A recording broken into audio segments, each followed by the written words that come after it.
السلام عليكم ورحمة الله تعالى وبركاته. مرحبا بكم متابعي قناة موروكو 360 التابعة لصفحة موروكو 360 الفيسبوكية.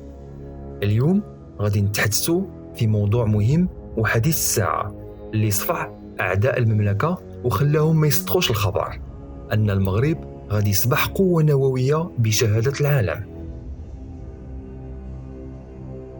المغرب في طريقه باش يصبح عملاق عالميا في إنتاج اليورانيوم. نعم صحيح، المغرب كيستحوذ على أكبر احتياطات اليورانيوم اللي كتواجد في العالم وفق لتقارير دولية. فقبل ما نبداو خلينا نعرفوا ما هي مادة اليورانيوم والأهمية نتاعها والاستخدامات نتاعها. اليورانيوم هو واحد العنصر كيميائي كيتواجد بشكل طبيعي بتركيزات منخفضة في التربة والصخور والمياه، وكذلك بكميات كبيرة في الفوسفات.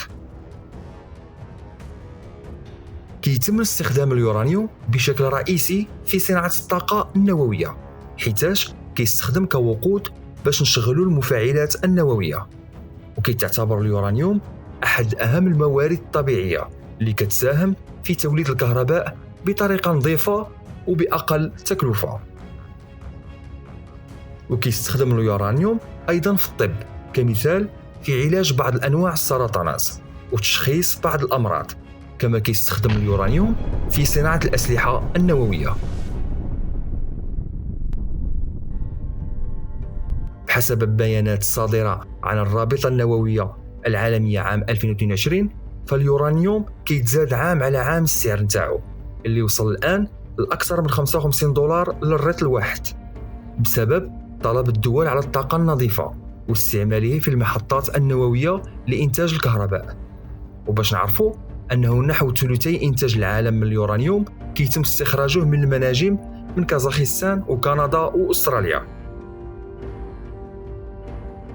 للعلم فعنصر اليورانيوم كيستخرج كذلك من الفوسفات عبر مراحل كتعتمد صنع مادة كتسمى حمض الفوسفوريك.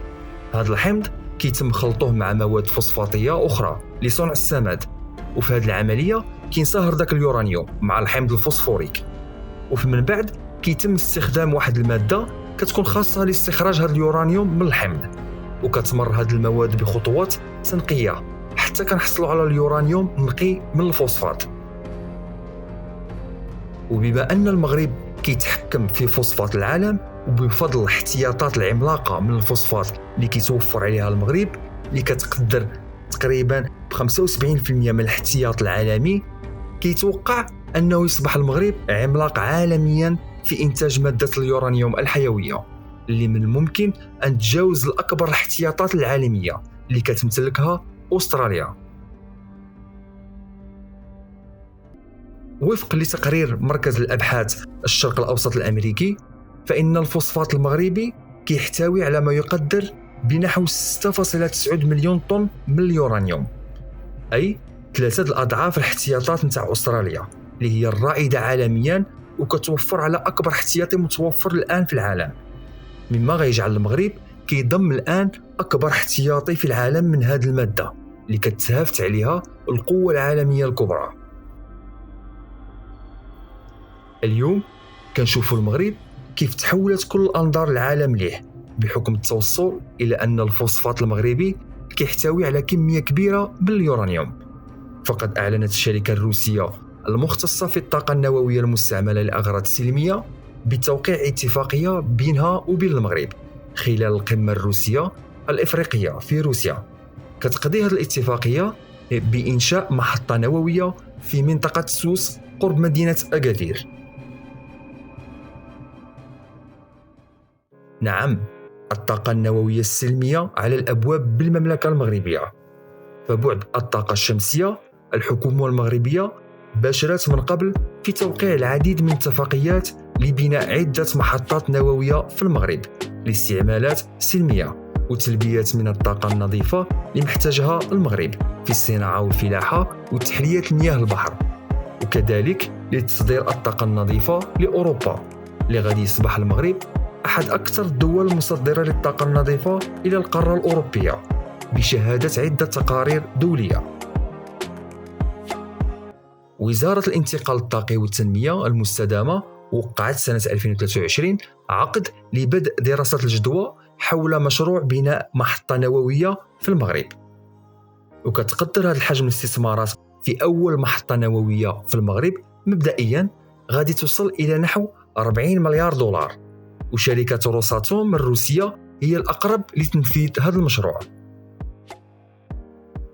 كما كنشوفوا هذا الخبر على جريدة لوموند الفرنسية أن المغرب ماضي في تشييد 3 المفاعلات نووية، الأولى والثانية في شمال ووسط أكادير، والثالثة غادي تكون جنوب المملكة بالصحراء المغربية لاستعمالات سلمية، منها تحلية مياه البحر والزراعة والطاقة. الحمد لله الآن المغرب أعاد فكرة استغلال الاحتياطات نتاعو من اليورانيوم بعد ما كان قد جمد هذه الفكرة ديال إنتاج الطاقة النووية في المغرب بضغط أوروبي، واليوم الحمد لله مع روسيا وإسرائيل كيستعد لفتح هذا الورش الكبير والضخم. تأكدت إسرائيل على الاستعداد نتاعها لمشاركة تقنيتها النووية مع المغرب على أن يتم نقل التكنولوجيا تحت إشراف الوكالة الدولية للطاقة الذرية.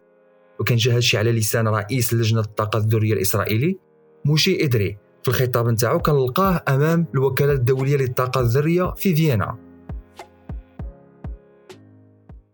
للعلم فالمغرب كيتوفر على محطة نووية صغيرة مفاعل المعمورة، وهو أول مفاعل نووي مغربي لاستخدامات السلمية بقدرة نتاعو ديال 2 ميجاوات، وهو صنع من الشركة الأمريكية جنرال أتوميك، اقتناه المغرب سنة 1980.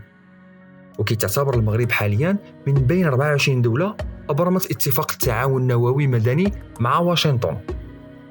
كيتواجد هذا المفاعل بالمركز الوطني للدراسات النووية بالمعمورة، وهو التابع للمركز الوطني المغربي للأبحاث النووية، وكيتعتبر أول مفاعل نووي بالمغرب. كيستخدم المفاعل الصغير في مجال الصحة والصناعة والفلاحة والتعليم والبحث العلمي في المغرب، وكيقدم هذا المفاعل النووي خبرة كبيرة للمهندسين المغاربة تحت إشراف ومتابعة من الوكالة الدولية للطاقة الذرية.